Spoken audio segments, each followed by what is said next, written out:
டெல்லியில் உள்ள குடியரசுத் தலைவர் மாளிகையில் இருந்து லுட்டியன்ஸ் சிலையை அகற்றிவிட்டு அங்கு ராஜாஜியின் சிலை திறக்கப்பட்டது. இதற்கு லுட்டியன்ஸின் பேரன் வருத்தம் தெரிவித்துள்ளார். இந்தியாவை ஆங்கிலேயர்கள் ஆண்டபொழுது பல்வேறு கட்டடங்களை கட்டியவர் கட்டடக்கலை நிபுணர் எட்வின் லுட்டியன்ஸ். அவரது நினைவாக குடியரசுத் தலைவர் மாளிகையில் மார்பளவு சிலை வைக்கப்பட்டிருந்தது. இந்தியா சுதந்திரம் அடைந்து 78 ஆண்டுகளான பின்பும் காலனி ஆதிக்க மனநிலை மாறவில்லை என பேசிய பிரதமர் மோடி, ஆங்கிலேயரான லுட்டியன்ஸின் சிலையை குடியரசுத் தலைவர் மாளிகையில் இருந்து அகற்றிவிட்டு மறைந்த முன்னாள் கவர்னர் ஜெனரலும் முன்னாள் முதல்வருமான ராஜாஜியின் சிலை நிறுவப்படும் என அறிவித்தார். அதன்படி ராஜாஜியின் சிலையை குடியரசுத் தலைவர் திரௌபதி முர்மு திறந்து வைத்தார். அப்போது குடியரசு துணைத் தலைவர் CP ராதாகிருஷ்ணன் உடன் இருந்தார். இதனிடையே லுட்டியன்ஸின் பேரனான மேட் ரிட்லி தான் கடந்த ஆண்டு லுட்டியன் சிலை முன்பு எடுத்த புகைப்படத்தை பதிவிட்டு, கடந்த ஆண்டு போனபோதே தாத்தாவின் பெயர் இல்லாததை பற்றி சிந்தித்ததாகவும் தற்பொழுது சிலையை அகற்றப்பட்டது வருத்தம் தருவதாகவும் தெரிவித்துள்ளார். தாஜ்மஹாலும் அந்நிய படையெடுப்புகளால் கட்டப்பட்டதுதானே என்றும் மேட் ரிட்லி கேள்வி எழுப்பியுள்ளார். சபரிமலை தங்க மோசடி வழக்கில் தங்கத்தை தானமாக வழங்கிய மத்திய அமைச்சர் சுரேஷ் கோபியிடம் வாக்குமூலம் பதிவு செய்த ஊழல் தடுப்புத்துறை நடிகர் மோகன்லாலிடமும் வாக்குமூலம் பெற திட்டமிட்டுள்ளது. கேரளாவின் சபரிமலை ஐயப்பன் கோயிலில் 2017ஆம் ஆண்டு நடைபெற்ற கொடிமர புதுப்பித்தலின் போது தங்கம் மற்றும் பணம் கையாடல் செய்யப்பட்டதாக புகார் எழுந்தது. இதில் நடிகரும் மத்திய அமைச்சருமான சுரேஷ் கோபி, நடிகர்கள் மோகன்லால், ரெஞ்சி பணிக்கர் உள்பட 27 பேர் கொடிமரத்திற்கு காணிக்கையாக தங்கம் கொடுத்தது தெரியவந்தது. ஆனால் இவர்களிடமிருந்து எவ்வளவு தங்கம் பெறப்பட்டது என்பது குறித்து திருவிதாங்கூர் தேவசம் போர்டிடம் எந்த ஆவணங்களும் இல்லை. இதனைத் தொடர்ந்து உயர்நீதிமன்ற உத்தரவுப்படி விசாரணையை தொடங்கிய ஊழல் தடுப்புத்துறை அதிகாரிகள் நன்கொடையாக தங்கம் கொடுத்தவர்களிடம் விசாரணை நடத்த திட்டமிட்டனர். அதன்படி தங்கத்தை தானமாக வழங்கிய மத்திய அமைச்சர் சுரேஷ் கோபியிடம் விசாரணை நடத்திய ஊழல் தடுப்புத்துறை அதிகாரிகள் வாக்குமூலத்தை பதிவு செய்தனர். இதனைத் தொடர்ந்து நடிகர் மோகன்லால் ஆகியோரிடம் வாக்குமூலம் பெற ஊழல் தடுப்புத்துறை அதிகாரிகள் திட்டமிட்டுள்ளனர். எக்ஸ்பிரஸ் 18 செய்திகள் சிலவற்றை பார்க்கலாம். திருவண்ணாமலையில் அண்ணாமலையார் உண்ணாமலை அம்மனுக்கு மடாதிபதிகள் மகா ஆரத்தி எடுத்து வழிபாடு மேற்கொண்டனர். இங்குள்ள பவளக்குன்ற மடத்தில் ஆன்மீக கலாச்சாரத்தை மீட்டெடுக்கும் வகையில் அகில பாரதிய சன்னியாசிகள் சங்கம் சார்பில் மகா ஆரத்தி விழா நடைபெற்றது. விழாவில் திருப்பூர் மாவட்டத்தைச் சேர்ந்த 100க்கும் மேற்பட்ட பெண்கள் ஒன்றாக இணைந்து கும்மி ஆடினர்.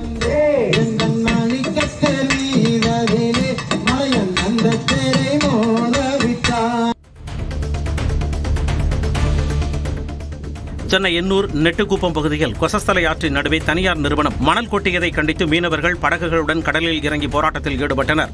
தனியார் துறைமுகத்தில் இருந்து அனல்மின் நிலையத்திற்கு நிலக்கரி கொண்டு செல்ல ஆற்றில் மணலை கொட்டி கன்வேயர் பெல்ட் அமைக்கும் பணியால் தங்கள் வாழ்வாதாரம் பாதிக்கப்படுவதாக மீனவர்கள் குற்றம் சாட்டினர். தகவல் அறிந்து வந்த காவலர்கள் பேச்சுவார்த்தை நடத்தியதை அடுத்து போராட்டம் தற்காலிகமாக வாபஸ் பெறப்பட்டது. தேனி மற்றும் பெரியகுளம் சுற்றுவட்டாரத்தில் சுமார் 1 மணி நேரம் மழை பெய்தது.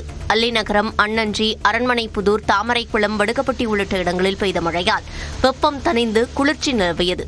இதனால் பொதுமக்கள், உழவர்கள் மகிழ்ச்சியடைந்தனர்.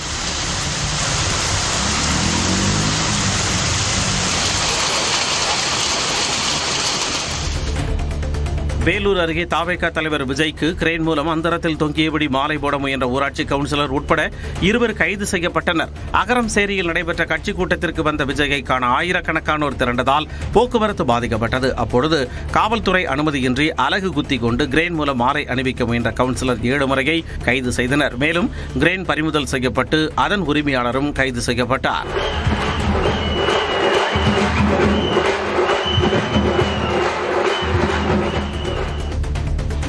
சிவகங்கையில் பரிகார பூஜை செய்வதாக கூறி 2 சிறுமிகளை பாலியல் வன்கொடுமை செய்த நபருக்கு 200 ஆண்டுகள் சிறை தண்டனை விதித்து போக்சோ நீதிமன்றம் அதிரடி தீர்ப்பளித்துள்ளது. கடந்த 2021ஆம் ஆண்டில் ராமகிருஷ்ணன் என்பவரால் பாதிக்கப்பட்ட சிறுமிகளுக்கு பால்வினை நோய் ஏற்பட்ட பிறகே இந்த அவலம் வெளிச்சத்திற்கு வந்தது. வழக்கை விசாரித்த நீதிபதி கோகுல் முருகன் சிறுமிகளை வன்கொடுமை செய்ததற்காக தலா 100 ஆண்டுகள் வீதம் மொத்தம் 200 ஆண்டுகள் கடுங்காவல் தண்டனையும் 2 லட்சம் ரூபாய் அபராதமும் விதித்தார். போக்சோ நீதிமன்ற வரலாற்றிலேயே வழங்கப்பட்ட மிக உயரிய தண்டனையாக இது கருதப்படுகிறது.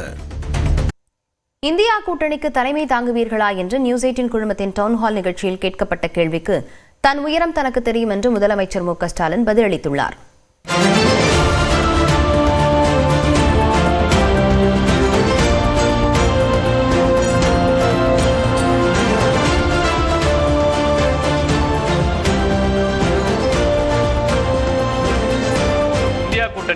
நீங்க தலைமை தாங்கணும் அப்படின்னு அப்படி ஒரு வாய்ப்பு வந்தா ஏற்பீர்களா?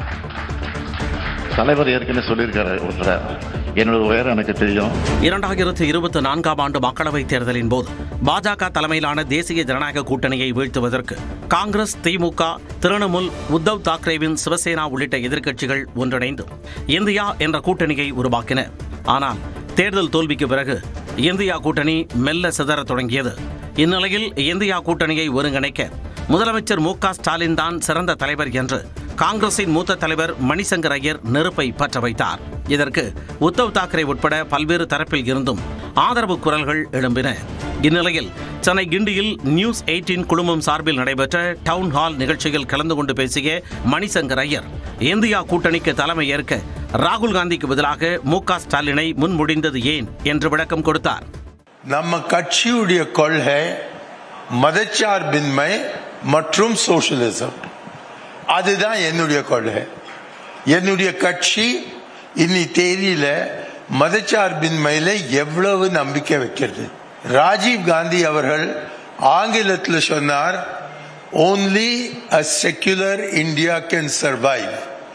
அடுத்தது அவர் என்ன சொன்னார்னா, and an India that is not secular perhaps does not deserve to survive. நான் சவால் இட்டிருக்கேன், மகானுடைய வாயில தோப்பனார் சொன்னதை உங்களுக்கு தைரியம் இருக்கா திருப்பி இன்னைக்கு சொல்லறதுக்கு? ஸ்டாலின் அவர்கள் பொறுத்த வரைக்கும் தைரியமா ஏது ராஜீவ் அன்றைக்கு சொன்னாரோ அது அவர் மீண்டும் சொல்லறதுக்கு எப்போதும் தயாரா இருப்பார். இதே நிகழ்ச்சியில் கலந்து கொண்ட துணை முதலமைச்சர் உதயநிதி ஸ்டாலின் இந்தியா கூட்டணிக்கு மு.க. ஸ்டாலின் தலைமை ஏற்பது குறித்த கேள்விக்கு பதிலளித்தார். எங்களுடைய தலைவர் எவ்வளவு தீவிரமா ஒன்றிய பாஜகவை எதிர்த்து, பாசிச சக்திகளை எதிர்த்து அரசியல் பண்றாதுங்கிறதுக்கு இது ஒரு எங்களுடைய கூட்டணி கட்சி மிகப்பெரிய ஒரு இயக்கம். அவங்க பாராட்டுறது எங்களுக்கு கூடுதல் மகிழ்ச்சி தான். இருந்தாலும் எங்களுடைய தலைவர் அதற்கான முடிவை எடுப்பார். இந்நிலையில் இந்தியா கூட்டணிக்கு தலைமை ஏற்பீர்களா என நியூஸ் 18 தமிழ்நாடு ஆசிரியர் கார்த்திகை செல்வன் எழுப்பிய கேள்விக்கு முதலமைச்சர் மு.க. ஸ்டாலின் தனது நிலைப்பாட்டை தெளிவுபடுத்தினார். உத்தவ் தாக்கரே இன்னும் பலரும் சொல்றாங்க இந்தியா கூட்டணிக்கு நீங்க தலைமை தாங்கணும் அப்படின்னு. அப்படி ஒரு வாய்ப்பு வந்தா ஏற்பீர்களா? தலைவர் ஏற்கனவே சொல்லியிருக்காரு ஒருத்தர், என்னோட உயரம் எனக்கு தெரியும், அந்த உயரத்தின் அடிப்படையில் நான் இருப்பேன். மத்தியில் பலம் வாய்ந்த தேசிய ஜனநாயக கூட்டணியை ஒருங்கிணைந்து எதிர்க்கும் வகையில் இந்தியா கூட்டணிக்கு தலைமை ஏற்கப் போவது யார் என்ற எதிர்பார்ப்பு தற்பொழுது மேலும் அதிகரித்துள்ளது. திமுக அரசின் மகளிருக்கான திட்டங்களை இல்லந்தோறும் எடுத்துக் கூற திமுக மகளிர் படை மாநிலம் முழுவதும் களமிறங்கிவிட்டதாக முதலமைச்சர் மு.க. ஸ்டாலின் தெரிவித்துள்ளார். எக்ஸ் பக்கத்தில் பதிவிட்டுள்ள முதலமைச்சர் 5000 ரூபாய் உரிமை தொகையை கொச்சைப்படுத்தியவர்கள் பூமாராங் ஆனதால் தற்பொழுது உரிமை கொண்டாடுவதாக கூறியுள்ளார். அதிமுகவின் அழுத்தமே 1,31,00,000 குடும்ப தலைவிகளுக்கு உரிமை தொகை வழங்க காரணம் என்ற அரிய கண்டுபிடிப்பை எடப்பாடி பழனிசாமி உதிர்த்திருப்பதாக தெரிவித்துள்ள முதலமைச்சர் இபிஎஸ் அழுத்தம் காரணமல்ல, அவரின் டெல்லி ஓனர் தேர்தலை காரணம் காட்டி உரிமை தொகையை தடுத்து நிறுத்துவார்கள் என்ற சூழ்ச்சிதான் காரணம் என விளக்கமளித்துள்ளார். உரிமை தொகை திட்டத்தை இபிஎஸ் உரிமை கொண்டாடுவதில் இருந்தே திராவிட மாடல் சத்தமே இல்லாமல் நடத்திய சர்ஜிக்கல் ஸ்ட்ரைக் அவரது உறக்கத்தை கெடுத்து இப்படி புலம்பும் அளவுக்கு பெரிய ஹிட் அடித்துள்ளதை புரிந்து கொள்வதாகவும் தெரிவித்துள்ளார். காப்பி பேஸ்ட் அரசியல் என்பது காலங்காலமாக அதிமுகவின் வாடிக்கை என்பதை மக்கள் அறிவார்கள் என தெரிவித்துள்ள முதலமைச்சர் மு.க. ஸ்டாலின் விடியல் பயணம், புதுமை பெண் உரிமை தொகை என திராவிட மாடல் அரசின் மகளிருக்கான திட்டங்களை இல்லந்தோறும் எடுத்துக் கூற திமுக மகளிர் படை மாநிலம் முழுவதும் களமிறங்கிவிட்டதாக கூறியுள்ளார். திமுக மகளிர் பவர் என்ஜினுக்கு முன் அதிமுகவின் டப்பா என்ஜின் தாக்குப்பிடிக்காது எனவும் முதலமைச்சர் மு.க. ஸ்டாலின் பதிவிட்டுள்ளார். அதிமுகவின் திட்டங்கள் மற்றும் அதன் பலன்கள் மீது திமுக அரசு சவாரி செய்வதாக எதிர்க்கட்சித் தலைவர் எடப்பாடி பழனிசாமி விமர்சித்துள்ளார். எக்ஸ் பக்கத்தில் பதிவிட்டுள்ள எடப்பாடி பழனிசாமி அனைத்து மகளிருக்கு மாதம் 1000 ரூபாய் உரிமை தொகை தருவதாக 2021ஆம் ஆண்டு தேர்தலில் வாக்குறுதி அளித்த திமுக ஆட்சிக்கு வந்து 28 மாதங்கள் வரை இத்திட்டத்தை செயல்படுத்தாததை அதிமுக சுட்டிக்காட்டிய பிறகே அரைகுறையாக செயல்படுத்தியதாக தெரிவித்துள்ளார். நடைமுறையில் இருக்கும் திட்டங்களை தேர்தல் ஆணைய நடத்தை விதிகள் கட்டுப்படுத்த முடியாது என்ற அடிப்படை விதிகள் தெரிந்தும் உண்மைக்கு நெருக்கமற்ற கான்ஸ்பிரசி தியரிகளை மட்டுமே வைத்துக் கொண்டு முதலமைச்சர் மு க ஸ்டாலின் பூச்சாண்டி அரசியல் செய்வதாகவும் இபிஎஸ் விமர்சித்துள்ளார். மேலும் தகுதி இல்லை என ஏறத்தாழ 1 கோடி பெண்களுக்கு உரிமை தொகை மறுக்கப்பட்டுள்ளதாகவும் குற்றம் சாட்டியுள்ளார். அதிமுகவின் திட்டங்களை திமுக அரசு காப்பி பேஸ்ட் செய்வது, ஸ்டிக்கர் ஒட்டுவதாக விமர்சித்துள்ள எடப்பாடி பழனிசாமி அதிமுகவின் திட்டங்கள் மற்றும் அதன் பலன்கள் மீது திமுக அரசு சவாரி செய்வதாக தெரிவித்துள்ளார். இல்லந்தோறும் பரப்புரைக்கு செல்லும் திமுகவின் மகளிர் படை திமுக ஆட்சி பெண்களுக்கு பாதுகாப்பான ஆட்சி என கூறி பரப்புரை செய்யுமா என வினவியுள்ள இபிஎஸ், திமுக என்னும் ஓடாத ஓட்ட எஞ்சினை மக்கள் விரட்டியடிக்கப் போவதுதான் இந்த தேர்தலின் ஒரே நரேட்டிவ் என கூறியுள்ளார்.